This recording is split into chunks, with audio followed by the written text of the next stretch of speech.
When you love someone who is highly narcissistic, you don't always realize that you love someone who is incredibly wounded, is stuck emotionally in terms of intelligence, and who lives inside a box that is black and white.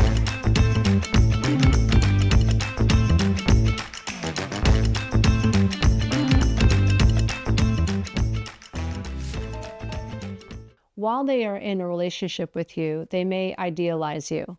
They may tell you and tell the world and tell themselves that you're absolutely amazing and that you have value in their life. But when a narcissist steps out of that box, or when a narcissist takes a strike against you, and perhaps because you're a relatively healthy person and you believe in intimacy and authenticity, and you challenge that person and you make them aware of the action that they took, what you may not be prepared for is how the narcissist takes that constructive criticism, how the narcissist will frame your desire to come to them, to talk about this misstep, and to move beyond it. In the world of a narcissist, everything really is black and white. Everything is good or bad. And this represents a lack of layers, if you will, of an awareness where the narcissist is able to function in light of this misstep. People who are more evolved are able to accept their own humanness, that they will make mistakes, that they are not perfect. And the healthier you are, the more that you can integrate this truth, the more that you can integrate the fact that you make mistakes, the more humble you are, the more willing you are to look at yourself and forgive yourself, which really are spiritual gifts, the ability to forgive yourself, the ability to look in the mirror and say, wow, I'm not perfect, the ability to have empathy for the people that you have hurt, the ability to take accountability for the times where you have put out into the ethers or out into the cosmos negative feelings about other people. The ability to look in the mirror and say, I have been judgmental. I have been unfair. I have caused this person harm. I am coming from the negative end of the spectrum. I am righteous. I do come off morally superior. I can be hypocritical sometimes. For the person who can look in the mirror and see that in themselves, that represents emotional growth. That represents spiritual growth. It represents emotional flexibility. Narcissists are very rigid in their thinking. They're very anxious people. They have very thin skin. They are full of shame lots of the times at their core, not in the conscious field, but at their core. There's narcissistic injuries there that have never been processed. And so if you can think about a narcissistic personality as someone who's stopped inside a steel box, and the four walls of this box are full of ego defense mechanisms, because outside of that box is all the pain and all of the mortification and all of the shame that they never learned to process, because their injuries happened at a time when their psyches could not process the pain, the abandonment, the rejection, the humiliation. Now, unfortunately, people who have high narcissistic traits, they don't move out of this box very often. And studies actually prove that narcissists very rarely go into therapy, except if they have a few DUIs under their belt and they're being forced into therapy, or there's an anger management issue at work, or the spouse demands that they go into therapy. But narcissists very rarely seek out help.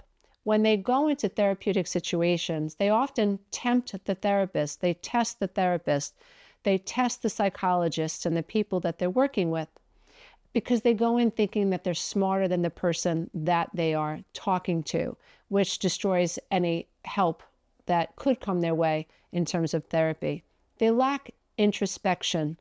So the view of the world is from inside this box. Now, as long as you play nice with the narcissist and you agree with them and you placate them, you don't confront them when they do something wrong or they do something they should not have done, as long as you don't say, hey, that hurt when you said this and you did that, then the narcissist will welcome you into that box, so to speak. But the minute you say, hey, you said this and that was harmful, you need to expect and be prepared for a discard. You need to be prepared for abandonment. You need to be prepared for devaluation. You need to be prepared for them demonizing you, and they will. What happens when you confront a narcissist with some aspect of their personality that is representative of the voices that exist, the goblins and the ghouls that exist outside this steel box? Any hint at any sort of criticism will trigger that fear and trigger those ego defense mechanisms. And the safest thing for a narcissist who is narcissistically injured is to get you out of that box. And they're not fair-minded. They're full of hypocrisy. You can see this very clearly in people who claim to be religious, who claim to be spiritual, who claim to be forgiving and compassionate people. Suddenly this person who is at church every Sunday, praising the Lord, clapping their hands and singing Kumbaya, the minute you confront them, you will be demonized. And they will use religion and religious undertones to justify their action towards you. They will say things like, you were meant not to be in my life, or there's a reason that you're not in my life, or you're a toxic person and I'm on a spiritual path and I can't have you in my life, right? And they will rely on religion. You can see this very clearly in people who rely on religion, where they take this moral superior road and suddenly you're less than, which is not spiritual at all. Their ability to forgive, to be humble, and to be accountable. The scripture, only the meek and the humble shall inherit the kingdom of heaven, go right out the window when you're dealing with someone who is narcissistic and highly religious. It's the easiest way to spot the hypocrisy. And so narcissists are not forgiving people. They are generally self-righteous people. They are people who stand on morally superior ground. They are people who flock together. They are people who generally love misery and will coexist with demonizing other people. And so they have strength in their negativity. They have strength in demonizing this person who they can go against. So be prepared for the smear campaign. It's very painful, but with the right information, the right mindset, and with understanding the dynamics at play, you don't have to fall into what is happening.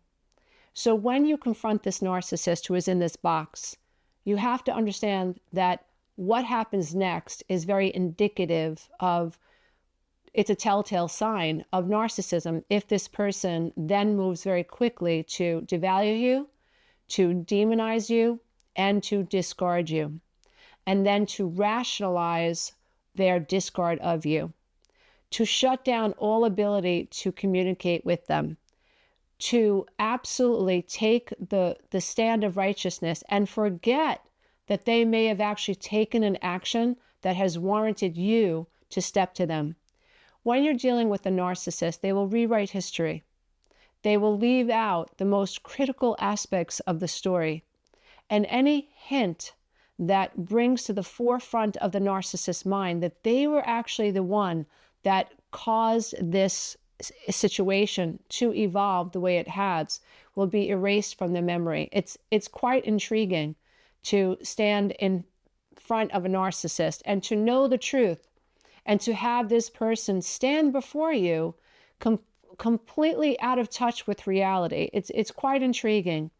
My ex threw our children out of his house years ago. I believe it was in 2017. When I confronted him about it, he said, I didn't throw them out, they left. And I was baffled by that.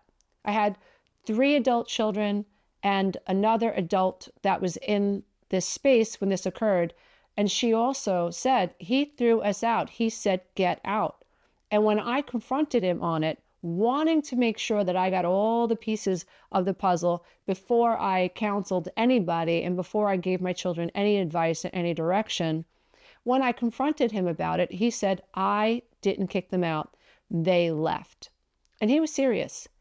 And so the story goes on from his narrative. And from that point on, his discard of them has stayed solid and true. There's no accountability for the fact that he took an action that caused these children to take action. This is a law of cause and effect. This is only a vibrational universe. There is only cause and effect. And for every action, there's an equal and opposite reaction. So taking this action in the 3D world, get out and they get out, caused this chain of events to the point where he hasn't spoken to our children since, or he's had very little communication, hardly any communication. I don't think any communication since 2019. And although it's really sad, it is a consequence of someone's inability to take accountability for their part in this drama. A healthy person can look at themselves and say, I made a mistake and I'm sorry. And because they don't fear the intimacy and they have humility and they're emotionally intelligent enough and they have enough fuses in their mind where they can process the accountability of looking at oneself's own flaws. This is what narcissists lack. If you think about a narcissist, if they were a building, they'd have the bottom floor, the first floor, maybe part of the second floor. And if you think about a second floor that's not very strong, someone who walks on that floor has the ability to collapse the whole structure. Someone who's done emotional recovery work, someone who's worked through their own narcissistic injuries, someone like a codependent, for instance, who is on the healing path and looking within, dealing with inner child wounds, dealing with abandonment trauma, the consequences of negative subconscious programming from childhood, breaking through the veil of consciousness, elevating their consciousness, gaining emotional intelligence through the processing, unearthing, and releasing of these negative feelings, which are basically negative energy. Someone who's done that work compared to a narcissist will have 13 floors, 14 floors, 15 floors. Every floor would represent another set of fuses, if you will, that can handle the energy of the past, that can handle truth. Narcissists represent a demographic of people that cannot handle the truth. They are not processing the truth of their past, the energy of their past. It stays stuck. And it manifests in defensiveness, in being very unagreeable, in being vindictive, in being self-righteous, in being ornery, in being thin-skinned, in looking for an enemy and making enemies out of people who don't have to be enemies. This is because the narcissist is stuck. They haven't learned how to grow through or process the pain. They refuse to look at the pain. It's too overwhelming. And that's why narcissists stay stuck, whereas someone who is not narcissistic can actually take this inner journey, can take this inner transformation journey, and can slowly be taught how to process the energies of this wounded child, the energies of the narcissistic injury, if you will. Now, people who can sustain that process, in that process, they are experiencing truth. And the ultimate truth is that you are enough. Narcissists really don't know in their heart or in their heart space, I'm enough. This happened to me. It wasn't my fault that this happened to me. Yes, I have these feelings. Yes, I can handle this shame. I can confront this shame because I am enough. Narcissists are not going to do that work. When you do that work, what ends up happening is like that floor or that building that you are, every time you get to another breakthrough, it's like you get to another level in a video game. You get more spiritual gifts. You get more intuition. You get more emotionally intelligent. You get more humble. You become able to withstand your own personal truth, your own flaws. You can look at your flaws and you can forgive yourself. You become more spiritually harmonious, more balanced. You become more of a forgiving human being. So you move from, if you will, separation of consciousness from other. Narcissists see themselves and everybody's an other. Everybody's an other. It's always subject, object. Everybody's outside of me. As you move up the emotional scale, as you gain spiritual knowledge, as you expand cognitively, as you heal your fractured self, as you develop self-awareness and self-integration, you develop these floors in your consciousness where you're able to sustain far more energies of truth, far more pain, far more humility, far more accountability. You grow. Your fractured sense of self actually heals in this process of healing and of excavating the truth. Now, narcissists can't withstand the truth, and you become an antagonist to them when you represent the truth. And so what a narcissist has to do is a narcissist has to flip reality. They have to cut out parts of the story so that they don't have to feel challenged by the truth. They can't handle the truth. And so that's why narcissists tend to be incredible storytellers. And they tend to be people who are vindictive and people who are so hypocritical. They can preach love and preach forgiveness and have the most unforgiving heart. They could preach love and preach peace and create chaos in their lives and the lives of others. They can preach harmony and discard you at the drop of a hat, demonize you, smear your name at the drop of a hat. They can seek to make your life completely miserable and justify it. I think that's super scary. And I also think that's really sad because it means that that person is really in pain. And unfortunately, whatever energy that people give off is energy that they're attracting into their lives. So narcissists stay stuck. And if they don't awaken and if they don't break through, they die stuck. And I don't think any of us have time for that.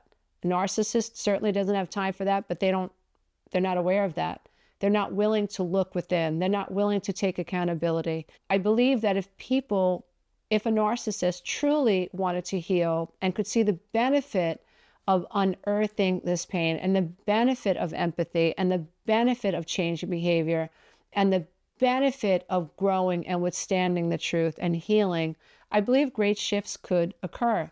Unfortunately, because people who have narcissistic personality disorder or who are highly narcissistic, they lack empathy. They have a sense of entitlement. They tend to be self-righteous and vindictive. They tend to feel like they can exploit you emotionally. They find nothing wrong with smearing your name. They find nothing wrong with leaving parts of the story out. They find nothing wrong with talking poorly about you and smearing your name. They find nothing wrong with that. And that in and of itself represents narcissistic consciousness. This idea that we're not about healing and moving forward. We're all about the separation. We're all about the discard. We're all about distancing ourselves from the person who has brought truth to our door. And because I can't handle that truth, I need to smear that person. It happens all the time with narcissistic personalities. Now, the problem that people who are dealing with these types of people will have is that you have to be careful about engaging with them. Once you notice the hypocrisy, it's so important that you do not engage. It's so important that you do what you can to accept what's happening. I spent years throwing myself up against the wall, so hurt by these perceptions of other people, so hurt by particular people in my life that had certain perceptions of me, so hurt by trying to change their perception of me, so drained by trying to edit myself and trying to gain the approval of people who really never gave me approval. And so when I came to the realization that I really was unable to change the perception of people in my life, I chose to let them go. And it was one of the hardest decisions in my life because it's not in my nature to not let love flow. It's my nature to care. It's my nature to bring together. It's my nature to support. But when you realize that you are dealing with someone who really just sees you as a source of narcissistic supply, someone to vent to, someone to take advantage of emotionally, someone to drain, someone to garner narcissistic supply from. When you realize that the relationships are truly disingenuous, they're superficial, and you try to get to another level with someone that is real, that's when you're going to be rejected. As long as you keep things superficial with a narcissist, for instance, if you're married to a narcissistic husband or you have a narcissistic wife, as long as you keep having sex, as long as you keep cooking the meals, as long as you keep doing the dinner, as long as you keep cleaning the house, as long as you keep paying the bills, as long as you don't question where the money goes, as long as you don't complain about the whiskers in the sink, as long as you don't complain about the beer can on the coffee table, as long as you don't complain about where's the money, as long as you don't complain about the house smelling like weed, as long as you don't complain about their flirtation, as long as you don't complain about them ODing on Xanax, or whatever the case may be, as long as you don't complain, as long as you keep things superficial, you can exist in the steel box with the narcissist. But the minute, dear one, you bring it and you make it real, you can expect to be discarded. You can expect to be smeared. You can expect backwards rationalization, righteousness, and them posturing themselves as a victim and justifying discarding you. So my advice to you is to be looking for the signs. Look for the signs of hypocrisy. Look for the lack of accountability. Look for pervasive patterns of their relationships going south. Look for pervasive patterns of them criticizing and condemning other people. Look at their lives. Are they happy? Are their relationships real? Are they healthy? Are they growing? What do their relationships outside of you look like? How do they get along with other people? Do they get along with other people?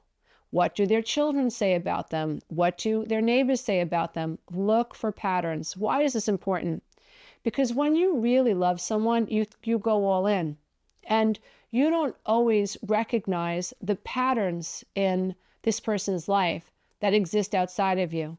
But when you're wounded and you're rejected and you're smeared, or whatever the case may be, simply for wanting to resolve a minor conflict, you have to recognize, take a giant step back and say, wait a minute, this isn't healthy.